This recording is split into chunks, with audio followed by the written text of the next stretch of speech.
And why this course? Well, you may think it's kind of an obvious question given that this is a Management of Technology MBA, but why this course, the way it's built and the topics that we're going to cover, and why at this position in the program? Well, something I'm spending a lot of time working on right now is the application of AI from all forms, and in fact, all forms of automation in terms of how we do our work. And this was for a project I did in the UK, and we were looking at all the different predictions of how artificial intelligence is expected to play out in terms of job gains and job losses. And so the blue bars on this chart are showing job gains or predicted job gains.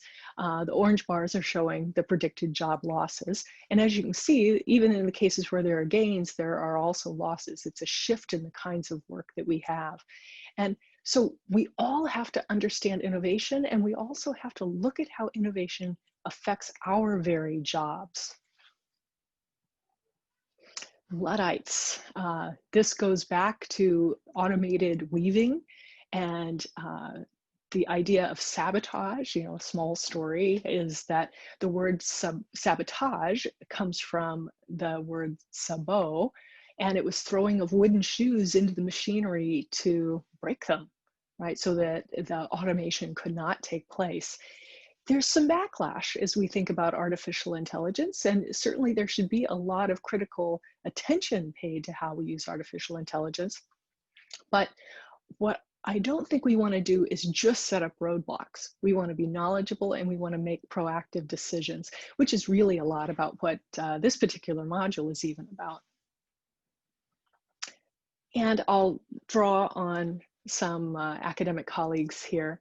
And they've done deep research looking even before the shift to automation more broadly, but just seeing that the straight application of technologies never has a direct effect.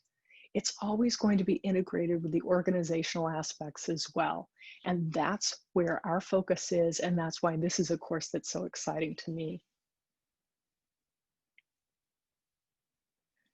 And innovation comes in many forms, and this will probably be a frustration. I know it's frustration to me, so I expect it can be a frustration to you as well. There are so many words we use, and the words sound like words we use in everyday language, but they don't always mean the same thing. So we're going to have to keep our eyes open and our ears open for that. Here is a more simplistic version, going back to 2005. But let me show you the one that I put together as I was thinking about this course for the first time. That one's a little bit more complicated. The good news is we'll have a chance to cover each of those topics as we go along. And we'll also have a chance for you guys to build out your own mind maps of how you think about innovation in a way that's going to be most helpful for you in your particular industry and in your particular position. I knew there was a second tweet here from Ian. Creativity. How do we come up with the things that then we build into innovation? We may have the chance to meet up with some of the eye-to-eye participants. Those tend to be scientists and engineers taking a shorter program focused specifically on how to take one of their inventions into innovation. So they've had that creative moment, but how do we build it out into something that is actionable and is going to provide value to the world?